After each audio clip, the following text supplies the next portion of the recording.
So here it is, the list of the 12 bad foods that I don't want anyone to look at, let alone eat. Are you ready? By the way, this is the last time that you will like me. Wheat, barley, rye, oats. That's right, whole grains. Wheat, barley, rye, and oats. Bad dog, no biscuit. Oil in a bottle, fried food. Meat cooked well done. Meat that has nitrates added as preservatives. The skins of baked potatoes, yams, sweet potatoes. A carbonated beverage with a meal. Carbonated beverages with a meal, I don't care if it's Perrier, sparkling water, beer, club soda, or champagne. If it has bubbles in it, do not drink it with a meal. Soy and corn. That's right, soy and corn. These foods are bad.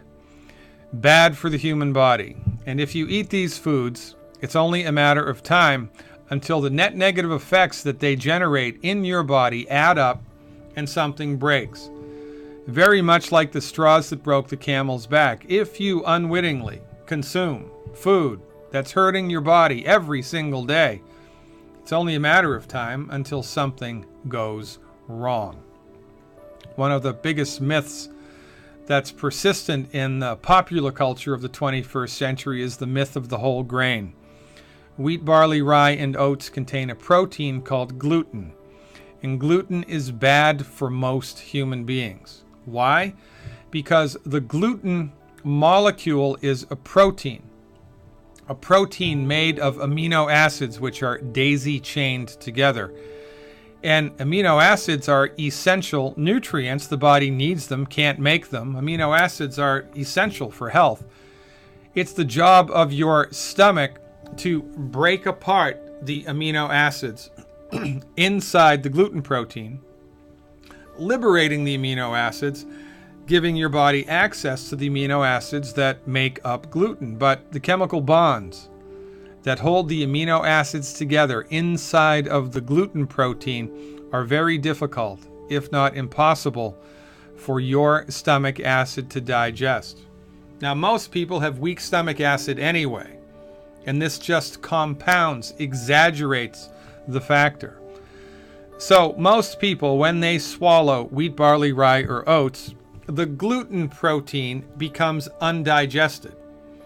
And instead of individual amino acids entering into the small intestine to be absorbed into the bloodstream, you get long chains of intact, connected amino acids.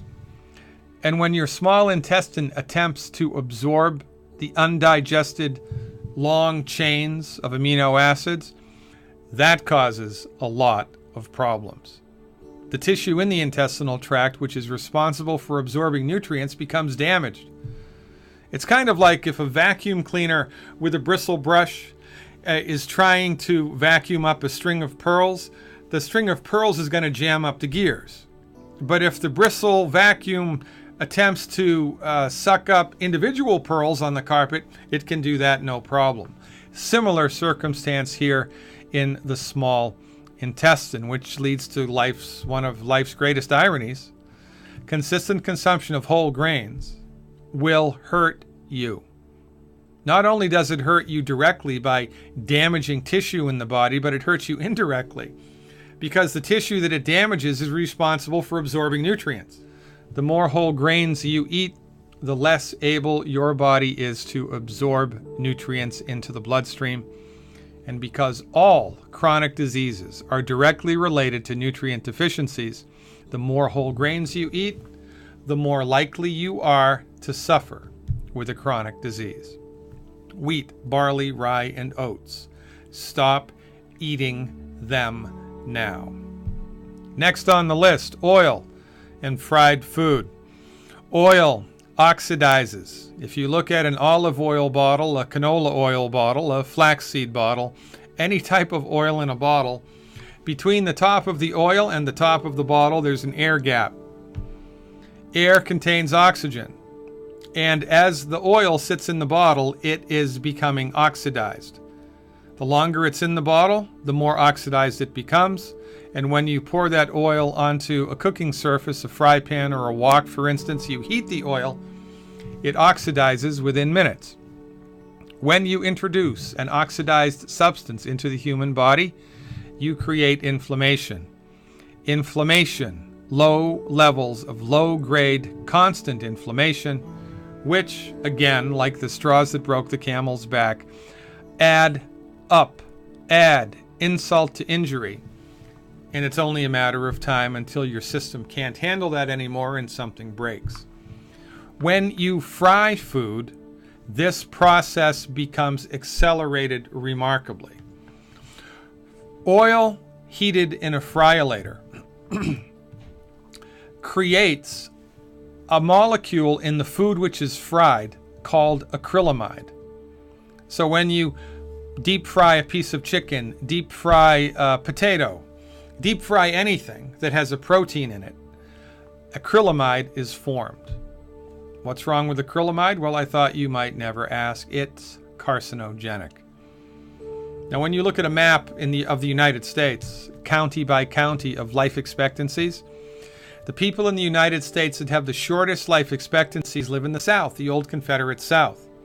They have the same doctors, the same education, the same water, the same hospitals, the same everything that everybody else in the United States has. So why do they have the shortest life expectancies? I'll tell you why. Because in the United States, in the South, below the Mason-Dixon line, fried food is a religion. Fried food for breakfast, fried food for lunch, fried food for dinner. It's just part of the cultural ethos. The more fried food you eat, the shorter your life will be, because you're introducing cancer-causing substances, inflammatory-causing substances into your body all of the time. And that's not a good idea. I know that Dr. Oz told you to drink olive oil, but Dr. Oz is a medical doctor trained in cardiovascular surgery.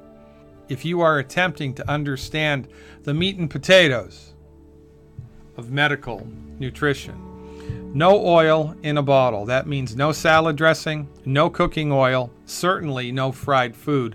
I don't even want you to be downwind of fried food. Eliminate them completely. On salads, you can use vinegar, you can use lemon juice, you can use salt and pepper. And now at health food stores, you can find salad dressing which is oil-free. And if you'd like to cook something in a fry pan, no harm, no foul, use butter or lard, not Crisco. Lard is rendered animal fat, rendered goose fat, rendered duck fat, rendered pork fat, rendered beef fat. Like the French, cook with lard, cook with butter, use salt, live long, and prosper.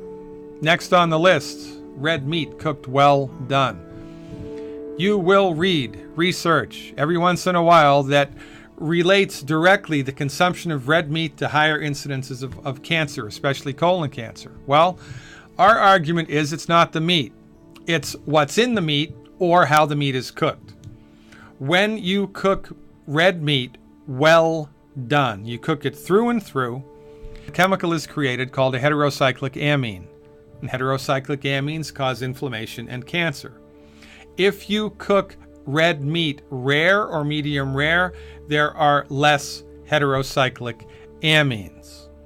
So cancer-causing substances, it only makes sense, are smart things to stay away from. If you are a meat lover, a meat eater, then cook your meat rare or medium rare. And if you use a grill, wrap it in aluminum foil, because the grill marks on the steak are not only carbon, but they're heterocyclic amines. So avoid that noise and optimize the structure and function of your body moving forward. It's not the meat, it's how it's cooked or what's in it, which leads us to the next thing on the list, meat that has nitrates added as preservatives. Deli ham, deli turkey, bacon, pepperoni, sausage. There are a lot of meats which the butcher injects nitrates into to keep the meat looking nice and red in the deli case. Only problem with nitrates, when they're heated, they turn into a chemical called a nitrosamine, which is carcinogenic. So our recommendation, avoid meat that's been injected with nitrates. This is easier than you think. If you shop at Whole Foods, all the meat that's available in a Whole Foods marketplace is nitrate free. If you have a local butcher, tell your butcher that you have an allergy to nitrates. You don't. But if your butcher thinks you're allergic to it, then he will make sure the meat that he or she sells you will be nitrate free. No nitrates, no cancer, no inflammation. Get it? Got it? Good. Next on the list, the skins of baked potatoes, yams, or sweet potatoes. You know when the skins get nice and crispy because they're twice baked or thrice baked, right?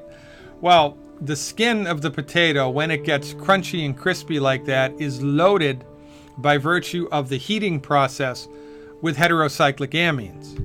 Heterocyclic amines, now you know, cause cancer and inflammation. So if you want to eat a potato, a yam, or a sweet potato that has a crispy crust, crispy skin, don't eat the skin. You can eat the potato part, but not the skin. If you'd like to eat the skin, then you can boil the potato, yam, or sweet potato, or put them in a crock pot. When the skin is crunchy and crispy, you must not eat it.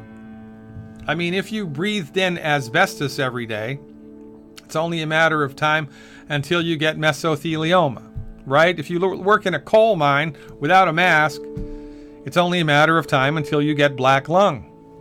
So stop eating food that's gumming up the works. Stop eating food that's hurting you. And you're going to go a long way towards supporting and promoting your body's ability to fix itself. Carbonated beverage with a meal. Why is that, Dr. Glidden? Well, the bubbles in your carbonated beverage. By the way, I don't care if it's beer, champagne, soda water, Perrier, sparkling water, ginger ale, soda pop, anything at all that has bubbles in it. The bubbles are carbon dioxide.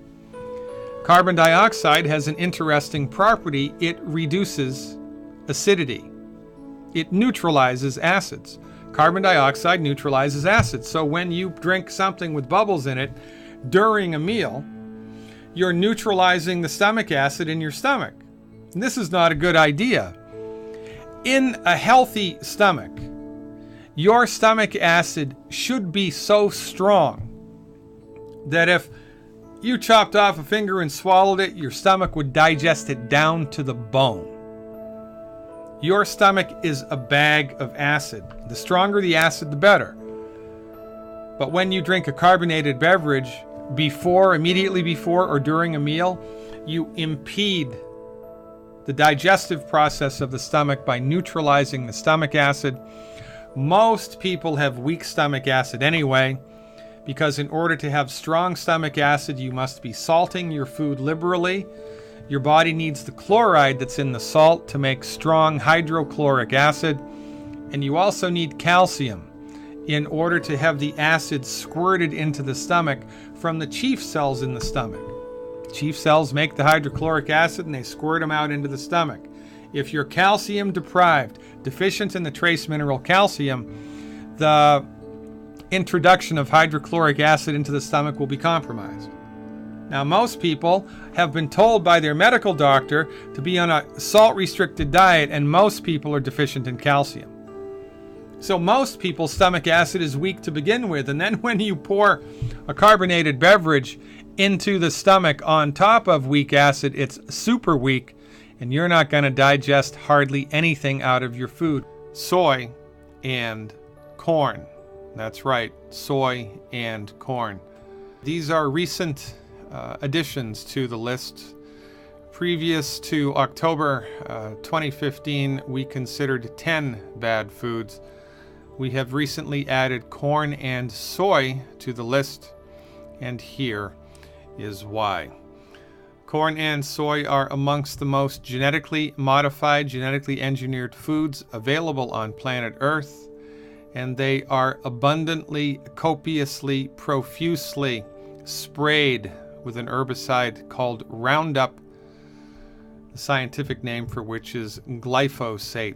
Recent data released by the World Health Organization, of all places, the World Health Organization, classifies Roundup as a carcinogen, a cancer-causing agent, and research also links directly the use of genetically engineered food, the consumption of genetically engineered corn and genetically engineered soy with 4 different types of cancer and deaths from high blood pressure, deaths from stroke. Let's look at the numbers. This first chart here shows the incidence of liver and bile duct cancer, The red line, which you'll see going across the chart, is incidence of these types of cancer when Roundup has been applied to corn or soy, whether it was genetically engineered or not. The blue line shows rates of cancer when people have consumed genetically engineered corn and soy. So you can have naturally occurring corn and soy that's had Roundup sprayed on it, and or you can have genetically engineered corn and soy that has or has not had Roundup applied to it. That's what the red and the blue lines signify. The yellow bars, the vertical bars on this chart, are the incidence of the different types of cancer. Now, interestingly, on this chart, you'll see a green bar going across at about a 35-degree angle. That green bar represents the incidence of, in this case, liver and bile duct cancer that we would expect to be happening from historical trends. What we would expect to see happening from historical trends. And this, of course, is juxtaposed to the increased incidence of these types of cancer when people are eating genetically modified corn and soy and or corn and soy that have been sprayed with the herbicide Roundup. You can see in this case, liver and bile duct cancer, a remarkable correlation between the two. Next on the list, kidney cancer. It's a similar list. It's harder to see the trend here, but the trend exists. The incidence of kidney cancer has increased since the introduction here of genetically engineered corn and soy, and or the consumption of corn and soy that has been applied, sprayed with Roundup. Bladder cancer. This is an easier trend to see. Bladder cancer here skyrocketing. Bladder cancer, that's not good. So far we have liver cancer, kidney cancer, bladder cancer. That can't be good. Thyroid cancer as well. Now this is interesting because you see the green bar here is the trend. The trend, it's a vertical trend. There wasn't really any increase in the incidence of thyroid cancer. But then we start eating genetically modified corn and soy, and or corn and soy that has Roundup sprayed on it. Boom. Dramatic rise in thyroid cancer. Deaths from high blood pressure. Another dramatic correlation here. You can see the green bar going across, which is what we would expect from past historical trends. Since genetically engineered corn and soy and Roundup have been applied to these products, a startling increase. And last but not least, deaths from stroke. You can see, again, a remarkable increase. Now, any one of these increased incidences would be enough to stay away from this stuff, right? But when you put them all together, it makes genetically engineered corn and soy and or corn and soy that's been sprayed with Roundup the biggest, baddest voodoo daddy of them all. Now, in the United States, believe it or not, it's not that easy to discover whether or not your corn or your soy, which is labeled organic, is actually organic. So you have to do your homework. Whole Foods, interestingly enough, has a very good labeling system through which they help you, the consumer, determine whether or not, or the extent to which the food that you think is organic actually is organic. Unless you grow your vegetables and fruits yourself in the United States, it is virtually impossible to tell whether or not it has in fact been genetically engineered. Moral to this story is just avoid corn and soy unless you know for sure it's not genetically engineered, it's heirloom corn and soy, and absolutely positively it's not been sprayed with the pesticide Roundup. Interestingly enough, this should also extrapolate into corn syrup,